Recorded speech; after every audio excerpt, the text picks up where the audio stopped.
Bien, chers amis, bonjour. Alors, je suis toujours avec Brigitte. Oui. Et on poursuit le roman. Le roman de sa vie, puis d'une histoire vraie surtout. Oui. C'est ça qui est passionnant. Oui. Alors, bienvenue Brigitte à nouveau. Merci, Claude, de m'inviter. Ça me fait plaisir. Alors, Brigitte, on a commencé la deuxième émission monastère. Et ça s'est passé presque totalement au monastère, hein? Oui. Jusque tu en sortes, là, vers la fin de l'émission. Et tu as battu ton propre record, là. Quand on t'a quitté, hein, dans le roman de ta vie, tu avais battu le record d'être 6 jours Oui. abstinente au point de vue sexualité. Oui. Ou génitalité. Oui, c'est ça. Alors, on est rendu là. On est suspendu à tes lèvres pour la suite. C'est ça, le moine m'avait suggéré d'attendre 6 mois avant d'avoir des relations sexuelles avec mon nouveau copain. J'étais bien déterminée, mais il faut plus que de la détermination dans de tels combats. Oui. Alors, j'avais battu mon record qui était de 6 jours. Alors, on a eu 2 enfants, 2 superbes garçons ensemble. Puis, mais au bout de 3 ans, on a dû se séparer. C'était vraiment invivable. Et c'est ça, fait que je me retrouve seule avec 2 petits garçons de 1 an et demi et 8 mois. Puis il faut que je vende la maison parce qu'on ne peut pas la garder. Et faut que je travaille. Il faut que j'aille travailler parce que j'ai pas de pension alimentaire. Ah non? Non. Alors, qu'est-ce que je vais faire? Il faut que je mette mes enfants en garderie. Moi, ça ne me tentait pas, mais j'avais pas le choix. Fait que j'avais rencontré dans les commencements de ma conversion une sœur. Puis cette sœur-là, que j'appelle ma sœur pétillante, Oui, dans le livre, c'est le nom Ah! que tu lui donnes. elle était pétillante. Puis elle me dit, pourquoi tu ne ferais pas une consécration à Saint-Joseph? C'est quoi ça?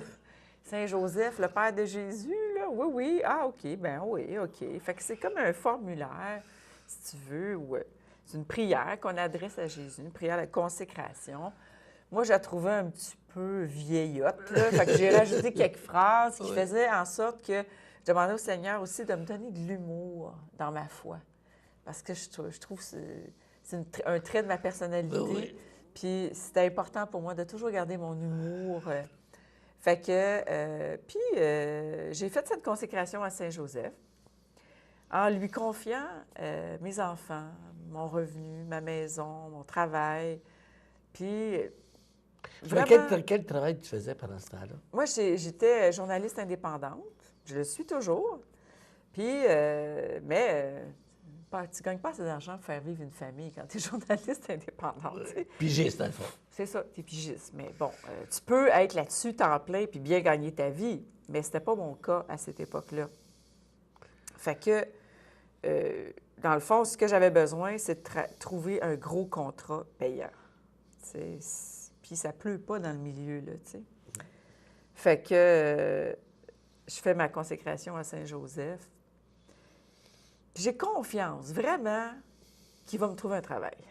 Mais vraiment, là, Puis j'étais encore comme ça. Puis c'est pas tous les travailleurs, Saint-Joseph, de toute façon. Oui, mais je ne savais pas, c'était pas Ah ça. non! Mais je l'ai su, parce que là, j'ai commencé à lire sur Saint-Joseph. Mais oui! Là, il y en a des livres sur Saint-Joseph, là, quand tu commences à creuser un sujet dans l'Église, là, tu vois pas le fond. Mais non, c'est ça. C'est incroyable. 2000 ans d'histoire, là, tu sais. Fait que je fais ça, puis au bout de la...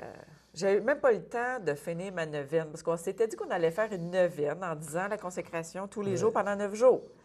J'ai même pas le temps de finir les 9 jours que le téléphone sonne et il y a une ancienne collègue à moi qui me dit qu'elle a un contrat pour moi, puis payant. Là. Mais voyons donc. Je suis bouche bée au téléphone, vraiment, là. Ben oui. Alors, le lendemain matin, je commence à travailler. Puis les enfants sont à la garderie. Toujours dans ton domaine Dans mon journalistique. domaine, c'est de la recherche en télé. On fait des documentaires. Alors, moi, je suis là comme recherchiste. Je cherche des intervenants, des lieux, toutes sortes de choses. Tu sais. La job de recherchiste Oui. en télé. Puis, ça va super bien. J'ai des contrats, un après l'autre, puis tout ça. Puis, il faut dire que ma séparation, le fait que je me retrouve monoparentale, ça m'avait vraiment jeté à terre. C'était un grand échec pour moi parce que je me disais l'ami de Jésus, puis là, je venais de tout scraper. C'était une grande humiliation pour moi, là. Puis, je voyais surtout mes enfants que je les privais de leur père.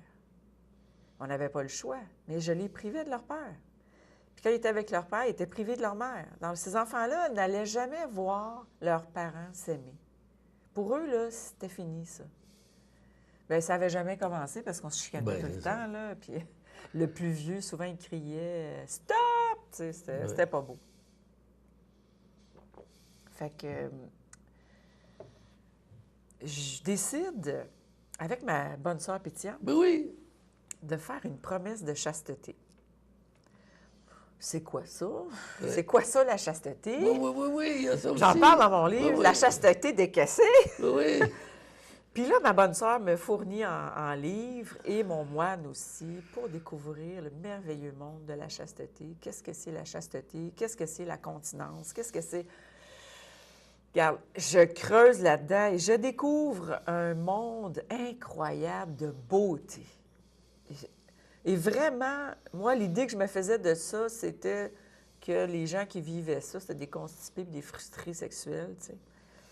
Puis ma sœur pétillante, elle avait toujours les bons mots pour me faire réaliser quelque chose, mais au-delà de ma petite pensée humaine, puis au-delà de mes petites certitudes, puis au-delà de mes petits préjugés, tu sais.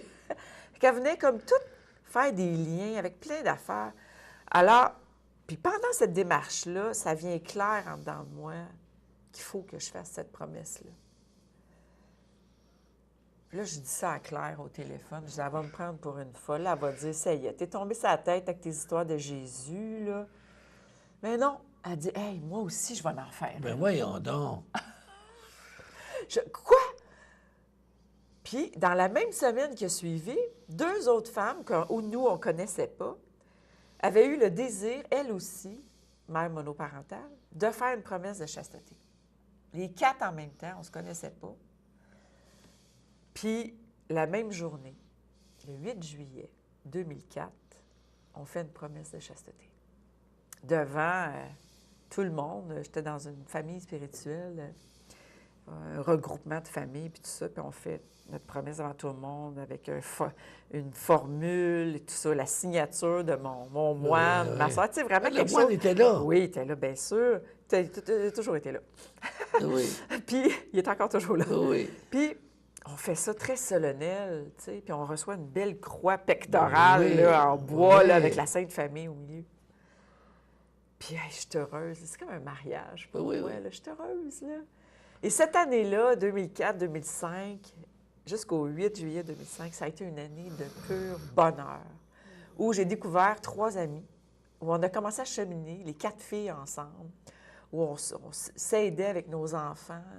Ça a été vraiment extraordinaire, puis d'apprendre à être heureuse entre nous, d'avoir une belle complicité entre femmes, de nous trouver belles, vraiment de guérir plein de choses en moi qui étaient meurtries dans toute ma relation avec ma féminité pendant toutes ces années-là.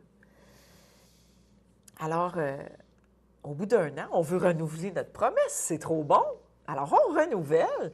Mais moi, j'y vais avec quelque chose de plus radical. Là, je dis à mon moine, non, moi, ça va être 2 ans avec vraiment aucune fréquentation d'hommes. Parce que j'avais fréquenté un gars pendant quelques jours, mais il m'avait laissé tomber parce que moi, je voulais vivre la chasteté jusqu'au mariage, puis ça y avait fait peur, fait qu'il était parti, tu sais. Puis, fait que je décide que je vais faire 2 ans sans homme, tu sais. Puis là, mon moine, il dit, tu trouves pas que c'est un peu fort? Tu sais, il me connaissait. Oui. Fait que je dis, non, c'est ça que je veux, puis je suis rendue là, puis il s'ostine pas, il me connaît. Fait que je fais ma promesse. Puis, 1 mois et demi après, 2 mois après, je m'en vais dans un mariage avec mes petits. Oui. Puis là, je vois tous les papas, les mamans ensemble avec leurs bébés, puis hey, toute la journée, j'ai braillé. C'était comme, pourquoi moi, il n'y a personne qui prend soin de moi? J'avais mal au dos, j'avais mal là. J'étais toute seule avec mes bébés tout le temps. Puis, soudainement, l'envie d'avoir un homme dans ma vie naît. Puis, j'étais plus en paix, là. J'étais plus bien, là. Hey, là, j'étais en maudit après Dieu. Oui. Rendu le soir, j'arrive à la maison, je me bourre dans un sac de chips en regardant la télé. Puis là, je dis, je te prie pas à soir, je mange des chips. Là, fait que je mange mes chips, puis je tombe sur une émission de télé où la femme, elle raconte qu'en allant sur Réseau Contact, qui est un site de rencontre, elle a rencontré l'homme de sa vie. Genre, ouais, je vais faire ça moi aussi. Fait que là, il faut que j'appelle mon moine pour me révoquer de ma promesse. Oui, oui, oh, L'humiliation! Oui, Il avait raison. oui. Hein? Et Seigneur. Fait que ce qu'on n'atteint pas par l'humilité, on l'atteint par l'humiliation. Mais oui. Moi, je suis bien bonne là-dedans. Ben oui. Fait que je m'inscris sur Réseau Contact. Ça, c'est un réseau de rencontres, là. Ah oui, écoute, il y a des centaines de milliers de personnes là-dessus, là. Puis je rencontre 2 hommes. Tu sais, moi, je me fais une fiche béton, là, pas de photo. Puis que moi, je veux vivre la chasteté avant le mariage. Je veux quelqu'un qui vit, qui est chrétien, qui va à messe, qui est un catholique pratiquant, qui aime sa foi malgré tous les défauts que l'Église peut avoir. Il aime son Église, qui est presque dévoué, puis qui est simple, travaillant. Puis écoute, c'est incroyable la liste que je donne. Il n'y aura jamais personne qui va, tu sais. Puis la chasteté, Oui, oui, c'est ça. c'est pas très à la mode aujourd'hui, Oui, tu sais. non. Évidemment, il n'y a personne qui m'écrit, tu sais. Oui, c'est ça. Personne m'écrit, tu sais.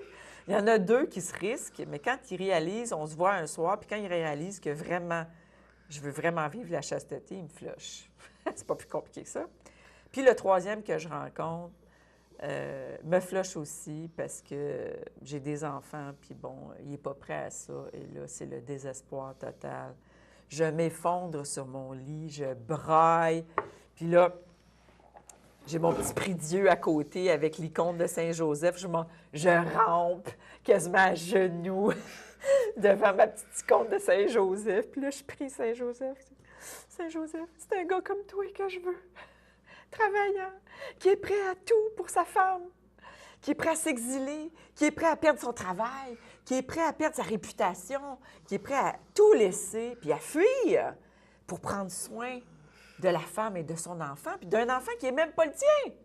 C'est ça qu'a fait Saint-Joseph. Oui, oui, c'est ça. Tu sais, je réalise que Joseph, il était un homme, puis il a fait ça.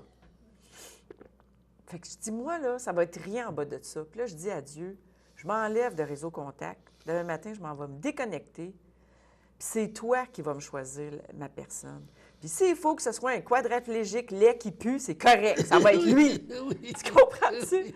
C'est comme moi, je ne sais pas qu'est-ce qu'il me faut. Puis la dernière gaffe que j'ai faite, c'était toute une gaffe parce qu'il y a 2 enfants qui vont en être blessés toute leur vie, tu sais. Fait que je m'endors en pleurant. Puis le lendemain matin, je me lève toujours très tôt. Je m'envoie à ma boîte de courriel. Je m'en vais voir sur mon site pas Facebook, ça n'existait pas dans ce temps-là, mais sur le site de Réseau Contact. Puis là, je regarde, puis j'ai une lettre. J'ai une lettre, la 4e en 1 an. En quelques mois. Je dis, mais qu'est-ce que c'est ça? Je l'ouvre. Puis là, je lis la fiche, puis c'est comme, wow! Mais là, ça se peut pas un gars de même, là. Fait que j'y écris. Il m'écrit. On s'écrit des lettres de 2, 4, 6, 8, 10 pages. C'est comme incroyable! OK, bien là, mon Dieu, qu'est-ce que c'est ça? Ça se peut-tu? Puis on va se parler au téléphone. Fait qu'on se parle au téléphone. D'ailleurs, on a des textes, des lettres dans le livre. Hein? Ah oui, j'ai mis les 2 premières parce que oui, c'était c'est tout ça, much. oui. C'était trop beau, tu sais. Ben C'est oui, un roman. ben oui. C'est comme un roman d'amour, tu sais. C'est Ben comme, oui. c'est comme arrangé avec le gars des vues, Ben oui. sauf que c'est pas une la vie. réalité. Puis on finit par se parler, puis on se parle 1 heure au téléphone, puis c'est extraordinaire. Je m'ennuie pas 2 minutes, je suis bien, je suis à l'aise, puis il y a une vraie foi incarnée. Fait qu'on décide de se voir. Mais je vois sa photo. C'était tellement pas mon genre de gars. Ah non? Ah, très super straight, là, tu sais, peigné sur le côté, avec la petite chemise carottée, puis, tu sais, fils de bonne famille. Oui, oui, oui. Mais j'étais pas ça, moi. Il serait passé, là, je l'aurais jamais regardé. Trop straight pour moi. Moi, j'étais toujours sortie avec des gars flyés, des artistes, des bums, tu sais. Pas un gars Et je straight. l'ai gars échevelé un peu. Oui, oui, c'est ça, la barbe longue, tu sais. Mais non, lui, c'était pas ça, là. Propre, là, tu sais. Oui. Mais il avait des beaux yeux. Je dis, faut que j'y aille quand même, tu sais. Fait qu'on se rencontre au restaurant. Puis c'est quand je l'ai vu, là, il était beau. J'ai fait ça comme ça. J'avais l'air une vraie folle. J'ai fait comme, ah, mais t'es beau. Ah, mais t'es beau. Oh mon Dieu, t'es beau. Oh mon Dieu, oui, t'es beau. Oh, mais t'es beau. J'étais comme au restaurant. Oh! Une vraie folle. Puis là, Lui, comment il réagissait, là? écoute, il était debout, il était là. Ben, merci beaucoup. Qu'est-ce que tu veux qu'il dise? Oui. Il enlève son imperméable, il s'assit. Puis là, il me prend les deux mains, puis il me disait, qu'est-ce que tu dirais si on commençait par juste prier ensemble? Ah, là, je dis, c'est lui. Oh. C'est sûr que c'est lui. Alors, 1 an plus tard, on se mariait. Dans la chasteté, avec quelques bifurcations Oui. que je raconte dans mon livre. Oui, oui, oui. Puis, on a eu 2 enfants ensemble. Alors, lui, il avait 2 enfants à sa garde. Moi, j'en avais 2 aussi. Et ensemble, on en a eu 2. Et là, bien, ça fait 10 ans qu'on est mariés. C'est beau, hein? Fait que ça a été, après la foi, je dirais que ça a été le plus beau cadeau que le Seigneur m'a donné. Il m'a donné vraiment un mari extraordinaire. Mais extraordinaire, là. Fait sur mesure pour moi. Mais si je m'étais fiée à ce que moi, je voulais, je l'aurais même pas vu. Dans le fond, c'est vrai, il a été choisi par Saint-Joseph. Ah ben, c'est clair. Dans le livre, tu l'appelles mon Joseph. Mon Joseph. Mais il y a des affaires que je raconte pas dans le livre. Oui. Puis mon mari puis moi, on s'est dit, on va faire une suite. Mais oui! Parce que lui, la façon qu'il est tombé sur ma fiche, c'est un concours de circonstances incroyable. C'est vraiment la main de Dieu là, qui travaillait. C'est pas humain, là. Tu sais, on le voit. Tu sais. Puis j'ai raconté mon passé à mon mari. Puis pour lui, il dit que je suis la fleur qui a fleuri dans le désert. Il a vu que j'ai été complètement retournée, puis que j'étais vraiment guérie de ma dépendance affective, puis de mon sexualisme, et puis tout ça. J'avais vraiment fait un travail en profondeur. J'avais fait les exercices spirituels de Saint-Ignace. J'avais étudié le catéchisme de l'Église catholique 2 fois plutôt qu'une. Je lisais la parole de Dieu. Tu sais, j'étais vraiment passionnée de Dieu. Dieu passait en premier dans ma vie, puis lui aussi. Puis c'est encore comme ça. Dieu est en premier dans nos vies. Et puis, peut-être que, avant de terminer l'émission, il y a un petit chapitre dans ton livre qui est vraiment très hors de l'ordinaire. C'est à propos de ton hymen, la reconstruction de ton hymen. Tu veux que je parle de ça à la télé? Bien, si tu veux. Ah oui, Ben, c'est tellement personnel. Mais c'est tellement hors de l'ordinaire. C'est un miracle. C'est un miracle. Moi, ça m'a tellement stupéfait. Oui. Que c'est vrai que c'est une donc. partie très intime, mais puisque tu en parles dans ton livre, Oui. Je me dis c'est peut-être un témoignage Oui. à partager ici. Oui, oui, absolument. On reviendra à ton mari en dernier. Là, Oui. Je voudrais reprendre ça. Oui. C'est qu'en 2005, donc, je pars faire un pèlerinage avec un groupe. Je ne connaissais pas mon mari encore. J'étais dans mon année de chasteté. Puis on arrive en Italie la journée que Benoît XVI est élu. Mais moi, le pape, ça me laisse plutôt indifférente. Je ne suis pas encore rendue dans l'Église, puis tout. J'ai pas eu ma conversion d'Église. Ça va venir dans l'année qui va suivre. Là, j'étais vraiment Jésus, Jésus, Jésus. Mais après ce pèlerinage-là, je vais tomber en amour avec l'Église. Je vais comprendre c'est quoi l'Église, tu sais. J'avais tellement des blessures, puis tout. Mais bon, fait que on arrive là, puis on va à San Giovanni Rotondo, qui est une petite ville au nord de l'Italie, dans l'Est, qui est la ville où a œuvré Saint Padre Pio. Oui. Donc, le Padre Pio, c'est un capucin qui a reçu, entre autres, les stigmates. Les stigmates étant les blessures, hein, comme Oui. Saint François d'Assise, Oui. hein, dans les paumes de ses mains, ses pieds. C'est ça. Et sur Et l'abdomen. oui, sur l'abdomen. Puis, ils ont eu pendant 50 ans.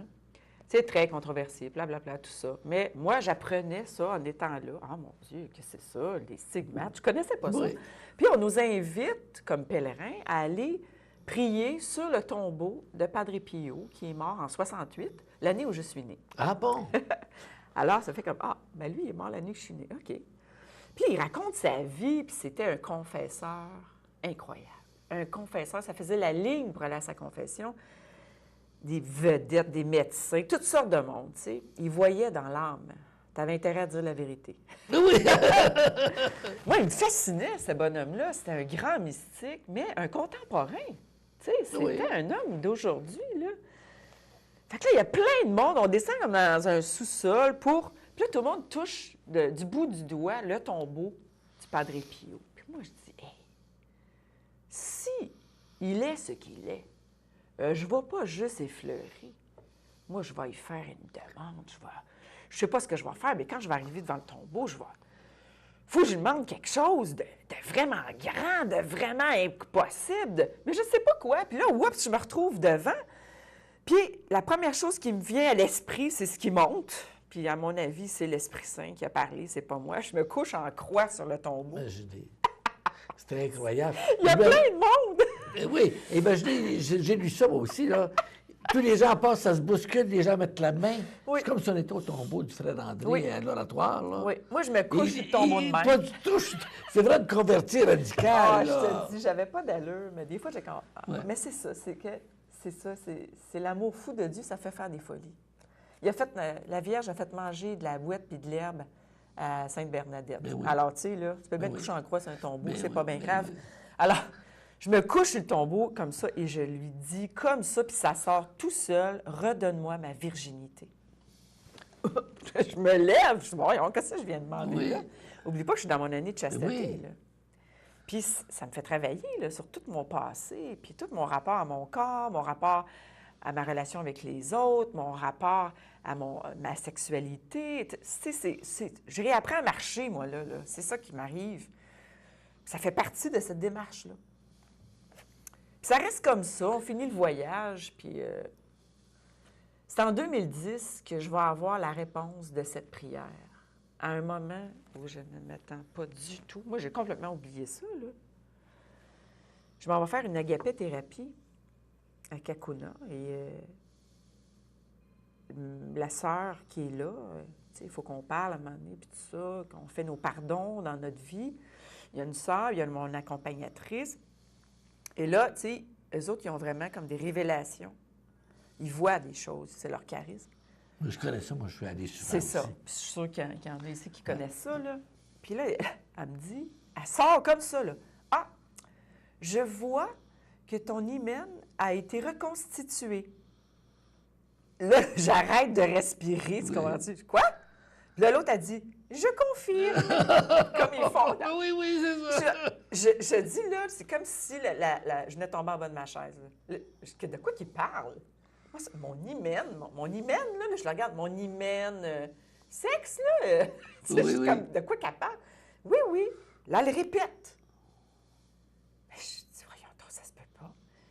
Et là, c'est là que je me rappelle, quand une fois qu'ils sont partis, je me rappelle ce que j'avais demandé à Padre Pio. Les nerfs, là, ils se sont trompés, mais eux autres, ils ne savent pas, là, que j'ai demandé ça, moi, en 2005. Je dis, voyons donc, ça se peut pas, là. C'est niaiseux, là. On oublie ça. Mais là, dans l'auto du retour, je dis, Seigneur, si c'est vrai, il faut que tu me donnes un signe majeur que c'est vrai. Parce que je ne me mettrai pas à parler de ça, puis à témoigner de ça. Si c'est pas vrai, je vais passer pour une folle. C'est ça. Quoique je suis sûre que je vais passer sur une folle quand même. Mais je confirme pas ça. Mais Fait que sur le chemin du retour, je me dis ça, puis c'est quelques mois plus tard où on s'en va à l'Ermitage Saint-Antoine du Lac-Bouchette. On a un ami là-bas. Mon mari a un ami là-bas, puis on prend un petit verre de vin avec, on jase.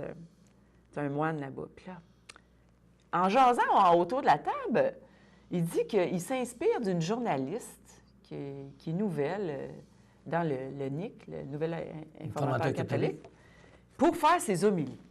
Je dis, ouais, mais moi, je travaille là. Oui. Je dis, c'est qui? Mais là, on réalise que c'est moi. Elle là, c'est drôle. On n'en revient pas. Il s'inspire de mes chroniques pour faire ses homélies. Puis lui, là, il est complètement... Quoi? T'es Brigitte Bédard. Et là, il n'en revient pas. J'ai quelque chose pour toi. Il se lève, il part à courir. Il revient avec une petite boîte en carton dorée.